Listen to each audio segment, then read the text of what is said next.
Hello friends, आप देख रहे हैं सरकारी जॉब भर्ती और मैं हूं हेमेंद्र साहू। दोस्तों, आज का जो टॉपिक में देखने वाले हैं छत्तीसगढ़ के जो सामान्य ज्ञान के अंतर्गत जो साहित्य एवं साहित्यकार हैं उनसे संबंधित 30 क्वेश्चन आंसर को देखने वाले हैं। दोस्तों, मैंने जो है साहित्य और साहित्यकार संबंधी लगभग 2 वीडियो पहले बता दिया है, तो कुल मिलाकर इसका जो है 3 वीडियो हो गए हैं।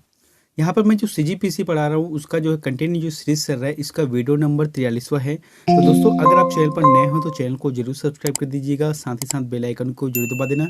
और इसका फ्री पीडीएफ चाहिए तो हमारे टेलीग्राम चैनल पर जाना, वहाँ से आप लोगों को फ्री पीडीएफ मिल जाएगा। तो चलते हैं वीडियो की तरफ। आपके लिए जो होमवर्क दिया था उसको देखे थे कि लक्ष्मणगढ़ पुरातात्विक स्थल स्थित है, तो कहाँ पर स्थित है लक्ष्मणगढ़ पुरातात्विक स्थल? सही जवाब आ जाएगा सरगुजा जिले में स्थित है। आज का पहला प्रश्न देखते हैं, निम्न रचना किसकी है? दोस्तों, यहाँ पर जो 4 लाइन का रचना दिया गया है इसमें यह बताना है कि ये जो रचना है वह किन की है। जैसे कि चारों डहर सवाल उगे है, मुड़ मचाए करगा कस, ये ला लू के सफल किसान हा, हर जुबान सिरजा लेथे। तो यहाँ पर जो शब्द दिया गया है 4 लाइन का, इसका जो मतलब ये सही जवाब किया जाएगा मुकुंद कौशल। मुकुंद कौशल इसकी रचनाकार है। अगला है, खूब तमाशा नामक काव्य ग्रंथ की रचना किस कवि ने की थी? तो खूब तमाशा नामक जो काव्य ग्रंथ है इनकी रचना कौन से कवि ने की थी? भूषण है कि राजशेखर है कि गोपाल कवि है कि गोपाल दास नीरज है? सही जवाब आ जाएगा गोपाल कवि को माना जाता है। अगला है, छत्तीसगढ़ी भाषा के पाणिनि जिन्होंने छत्तीसगढ़ी का प्रथम व्याकरण लिखा था वह कौन थे? दोस्तों, छत्तीसगढ़ी भाषा के पाणिनि किसे कहा जाता है, ऐसे भी प्रश्न आ सकता है। तो इसका जो सही जवाब रहेगा वहाँ हीरालाल काव्योपाध्याय। हीरालाल काव्योपाध्याय को छत्तीसगढ़ी भाषा का पाणिनि कहा जाता है और इन्होंने जो है छत्तीसगढ़ का प्रथम व्याकरण लिखा था। अगला है, छत्तीसगढ़ी भाषा का व्याकरण तैयार करने एवं प्रकाशित करने में निम्न विद्वानों का योगदान था। क्या बोला गया है कि जैसे छत्तीसगढ़ी भाषा है, ठीक है, उसके व्याकरण को तैयार करने के लिए एवं प्रकाशित करने के लिए निम्न जो विद्वान है इनका योगदान था। तो कौन, मतलब किसका किसका योगदान है? जैसे ऑप्शन दिया गया है, हीरालाल काव्योपाध्याय है, पंडित लोचन प्रसाद पांडे का है, पंडित मुकुटधर पांडे का है, या कूच बिहारी चौबे का है? इसका जो सही जवाब किया जाएगा और बा रहेगा, यानी कि हीरालाल काव्योपाध्याय और पंडित लोचन प्रसाद पांडे जी का जो नाम है वहाँ छत्तीसगढ़ी भाषा का जो व्याकरण तैयार करने के लिए किया गया है। दोस्तों, यहाँ पर एक चीज़ और कहना चाहता हूँ, जैसे कि आप लोगों को शायद मैं पिछले वीडियो में या फिर कभी न कभी एक करंट अफेयर के जो वीडियो था उसमें मैं आप लोगों को बताया हूँ कि छत्तीसगढ़ में 11 सदस्यीय टीम का गठन किया गया है, जो कि सिर्फ छत्तीसगढ़ी जो भाषा है, जो बोली है, जो भाखा है, उनको छांटने के लिए नियुक्त किया गया है। कई ऐसे शब्द है छत्तीसगढ़ का जो दूसरे, जैसे कि हिंदी का उसका अनुवाद होता है या इंग्लिश में होता है, लेकिन छत्तीसगढ़ का ठेठ ऐसे छत्तीसगढ़ी शब्द जो किसी भी हिंदी में ना अनुवाद हो या इंग्लिश में ना तमिल में ना कुछ भी भाषा में अनुवाद ना हो, इन सभी शब्दों को खोज करने के लिए 11 सदस्यीय टीम का गठन किया गया है। जैसे कि छत्तीसगढ़ी भाषा में कौन सा भोकवा शब्द है, जोजवा शब्द है, ये जो शब्द है ऐसा है जिसका कभी अनुवाद हो ही नहीं सकता किसी भी भाषा में, और इसका अनुवाद नहीं हुआ है। तो ऐसे शब्दों को खोजने के लिए, ढूंढने के लिए जो है 11 सदस्यीय टीम का गठन किया गया है। अब ये क्या है, ये जो है सबसे पहले वाले हैं। कौन कौन से? हीरालाल काव्योपाध्याय है और पंडित लोचन प्रसाद पांडे है। अगला है, निम्न में से कौन सी जोड़ी सुमेलित है? तो कौन सी जोड़ी यहाँ पर सुमेलित है? जैसे कि यहाँ पर जो 4 ऑप्शन दिए गए उसमें से एक ही जोड़ी सुमेलित है, बाकी 3 जोड़ी जो है गलत है। तो लखनलाल गुप्त मोंगरा ये जो है गलत है। कृष्ण कुमार शर्मा चंदा अमृत बरसैत ये भी गलत है। केयूर भूषण फूठा करम ये जो बात है सही है। कुल मिलाकर जो केयूर भूषण है इनकी रचना कौन सी है? फूठा करम, ये बात जो है सही है और बाकी तीनों गलत है। अगला है, अपने समय के एक प्रसिद्ध हिंदी कवि श्रीकांत वर्मा का गृह जिला था। तो अपने जो समय हैं उनके प्रसिद्ध कवि थे कौन? श्रीकांत वर्मा। तो श्रीकांत वर्मा का गृह जिला था, तो कौन सा था? बिलासपुर। सही जवाब आ जाएगा बिलासपुर था। दोस्तों, देख लेते हैं यहाँ पर जो श्रीकांत वर्मा जी का जो अलग अलग रचना है, जैसे कि झाड़ी है, जलसा घर है, भटका मेघ है, मगध, जो कि साहित्य अकादमी पुरस्कार से इसको सम्मानित किया गया था, इनकी रचना है। अगला है, प्रसिद्ध कृति मेघदूत का छत्तीसगढ़ी में अनुवाद किसने किया है? तो किसने किया है मेघदूत का छत्तीसगढ़ी में अनुवाद जो है? मुकुटधर पांडे। दोस्तों, मेघदूत किनकी रचना है? महाकवि कालिदास की रचना है, जिनका छत्तीसगढ़ी भाषा में मुकुटधर पांडे ने अनुवाद किया है। अगला है, किसका संबंध बिलासपुर से रहा है? तो यहाँ पर जो ऑप्शन दिए गए उसमें ये बताना है कि इनका संबंध बिलासपुर से रहा है, जैसे कि विमल मिश्र है, शरत चंद्र है, बंकिम चंद्र है या सुब्रमण्यम भारती है।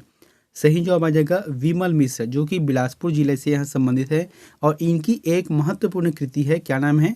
सुरसुतिया। इसको एग्जाम में पूछे भी गए हैं सुरसुतिया को।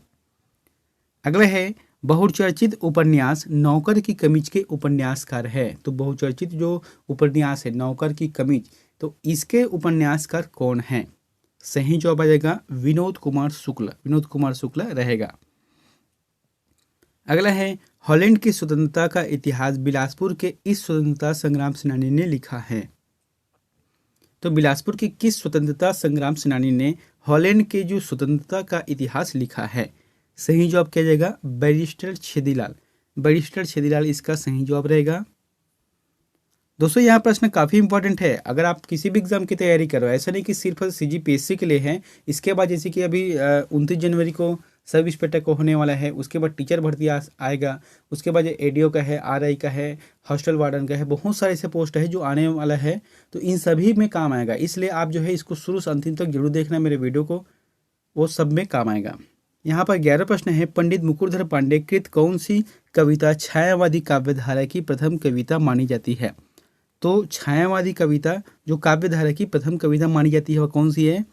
कुर्री के प्रति। चौथा सही रहेगा। पंडित मुकुरधर पांडे की जो कृति है क्या है? कुर्री के प्रति है। अगला है राम वनवास एवं भोला राम आदि किसकी कृति है? राम वनवास एवं भोला राम किसकी कृति है? सही जवाब क्या जाएगा? पंडित श्यामलाल चतुर्वेदी। पंडित श्यामलाल चतुर्वेदी की यहाँ रचना है।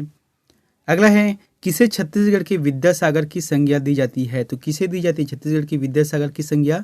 सही जवाब आ जाएगा रामदयाल तिवारी को दी जाती है। अगला है निम्न में से कौन गांधीवादी समीक्षा थे? दोस्तों बहुत अच्छा है कि निम्न में से कौन गांधीवादी समीक्षा थे, यानी कि गांधीवादी विचारधारा को ज़्यादातर वहाँ लिखते थे। सही जवाब आ जाएगा रामदयाल तिवारी। जैसे कि अभी बताया था यहाँ पर मैंने कि विद्यासागर की संज्ञा किसे दिया गया है? रामदयाल तिवारी को दिया गया है। तो इन्होंने जो है गांधीवादी जो समीक्षा है वो सबसे ज़्यादा इन्होंने किया है। अगला है साप्ताहिक महाकौशल का प्रकाशन रायपुर से किसके प्रयासों से प्रारंभ हुआ? तो किसके प्रयासों से प्रारंभ हुआ है रायपुर में? सही जवाब आ जाएगा पंडित रविशंकर शुक्ल। पंडित रविशंकर शुक्ल के प्रयासों से प्रारंभ हुआ है। अगला है स्वदेशी आंदोलन और बायकाट किनकी प्रसिद्ध कृति है? तो किनकी प्रसिद्ध कृति है स्वदेशी आंदोलन और बायकाट? सही जवाब आ जाएगा पंडित माधवराव सप्रे। पंडित माधवराव सप्रे सही जवाब रहेगा। अगला है सुरता के चंदन गीत के रचयिता है। सुरता के चंदन के गीत के रचयिता कौन है? सही जवाब क्या जाएगा? हरि ठाकुर। हरि ठाकुर जो कि सुरता के चंदन ये गीत है उनके रचयिता हैं। अगला है निम्न पंक्तियों में रचयिता है, यानी कि यहाँ पर जो पंक्ति दिया गया है 4 पंक्ति, इनके रचयिता कौन है? जैसे कि 3 में दक्षिण कौशल देशा जहाँ हरि को केसरी बेसा तासु मध्य छत्तीसगढ़ पावन पूर्ण भूमि सुर मुनिमन भावन। इसका जो आंसर रहेगा बाबू रेवाराव। बाबू रेवाराव सही जवाब रहेगा। यह जो है विक्रम विलास की रचना है। विक्रम विलास की जो पंक्ति है यानी कि जो उसकी रचना है उसकी कुछ पंक्ति है। अगला है दंडकारण्य समाचार पत्र किस भाषा में प्रकाशित होता है? तो किस भाषा में प्रकाशित होता है दंडकारण्य समाचार पत्र जो है? सही जवाब आ जाएगा अंग्रेजी, हिंदी और हल्बी, यानी कि तीनों भाषा में प्रकाशित होता है। अगला है छंद शास्त्र के मर्मज्ञ माने जाते हैं। मर्मज्ञ मतलब उस चीज को जानने वाला अच्छा से। इसका जो आंसर रहेगा पंडित जगन्नाथ प्रसाद भानु। दोस्तों यहाँ पर जो भानु है वहाँ उपाधि है, नाम पंडित जगन्नाथ प्रसाद है लेकिन उपाधि भानु है। अगला है निम्न में से कौन साहित्यकार नहीं है? यहाँ पर जैसे कि साहित्यकार कौन सा नहीं है? पद्मलाल पूर्णलाल बख्शी ये साहित्यकार है, नारायण लाल परमार ये भी साहित्यकार है, मुकुरधर पांडे ये भी साहित्यकार है, दाऊ दुलार सिंह मंद्रा जी ये जो है नहीं है, ये साहित्यकार नहीं है, ये लोक कलाकार है। अगला है छत्तीसगढ़ का प्रथम प्रबंध काव्य ग्रंथ किसे माना है? तो छत्तीसगढ़ का प्रथम प्रबंध काव्य ग्रंथ किसे माना गया है? सही जवाब क्या जाएगा छत्तीसगढ़ी दानलीला। छत्तीसगढ़ी दानलीला को माना गया है। अगला है छत्तीसगढ़ मित्र के आरंभिक संपादक थे। तो छत्तीसगढ़ मित्र के आरंभिक संपादक कौन थे? आरंभिक मतलब होते हैं प्रारंभ में, उसके बाद हालांकि बदल गए थे वो। सही जवाब आ जाएगा माधवराव सप्रे। माधवराव सप्रे को माना जाता है। अगला है छत्तीसगढ़ी के युग प्रवर्तक कवि थे। तो छत्तीसगढ़ी के युग प्रवर्तक कवि किसे माना जाता है? पंडित सुंदरलाल शर्मा। पंडित सुंदरलाल शर्मा को छत्तीसगढ़ी के युग प्रवर्तक कवि माने जाते थे। अगला है छत्तीसगढ़ी के प्रथम सशक्त कवि माने जाते हैं। तो छत्तीसगढ़ी के प्रथम सशक्त कवि किसे माना जाता है? सही जवाब किया जाएगा धर्मदास। धर्मदास को माना जाता है प्रथम सशक्त कवि। अगला है आधुनिक छत्तीसगढ़ के प्रथम कवि माने जाते हैं। तो आधुनिक जो छत्तीसगढ़ है इसके प्रथम कवि किसे माने जाते हैं? सही जवाब आ जाएगा पंडित लोचन प्रसाद पांडे। पंडित लोचन प्रसाद पांडे को माना जाता है। अगला है लतीफ घोंघी किस विधा के साहित्यकार है? बहुत अच्छा प्रश्न है दोस्तों। जो लतीफ घोंघी है वह किस विधा के साहित्यकार है? जैसे कि कहानी है, काव्य है, उपन्यास है या व्यंग्य निबंध है? सही जवाब आ जाएगा व्यंग्य निबंध के यहाँ साहित्यकार हैं। अगला है छत्तीसगढ़ मित्र का मुद्रण रायपुर से होता था, इसका प्रकाशन कहाँ से होता था? तो छत्तीसगढ़ मित्र नाम की जो पत्रिका थी उनका जो मुद्रण यानी कि जो लिखने का कार्य है वहाँ रायपुर से होता था, लेकिन इनका जो प्रकाशन है वहाँ पेंडा रोड से होता था। अगला है छत्तीसगढ़ में राज्य हिंदी ग्रंथ अकादमी कब से प्रारंभ हुई? तो छत्तीसगढ़ राज्य में जो हिंदी ग्रंथ अकादमी है वहाँ कब से प्रारंभ हुई है? जनवरी 2006 से। जनवरी 2006 से हुआ है।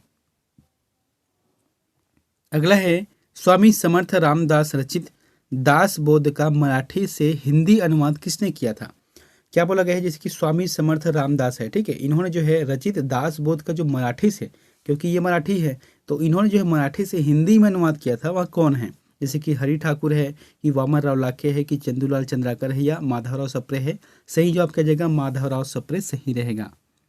अगला है दोस्तों, यहाँ प्रश्न आप लोगों के लिए होमवर्क है, तो इसका जवाब हमें कमेंट बॉक्स पर जाकर जरूर बताएं। प्रश्न क्या है कि राज्य सरकार द्वारा किसके नाम पर शोध पीठ स्थापित किया है? यानी कि यहाँ पर जो 4 ऑप्शन दिया गया है, गजानंद माधव मुक्तिबोध है, पद्मलाल पुन्नालाल बख्शी है, लोचन प्रसाद पांडे हैं या हीरालाल काव्यपाध्याय, इन चारों में से ये बताना है कि राज्य सरकार द्वारा इन चारों में से किसके नाम पर शोध पीठ की स्थापित किया है, यानी कि शोध पीठ स्थापित किया है। तो दोस्तों वीडियो अच्छा लगा तो वीडियो को लाइक कर देना, चैनल पर नए हो तो चैनल को सब्सक्राइब कर देना। मिलते हैं नेक्स्ट वीडियो में एक नई जानकारी के साथ। Thank you.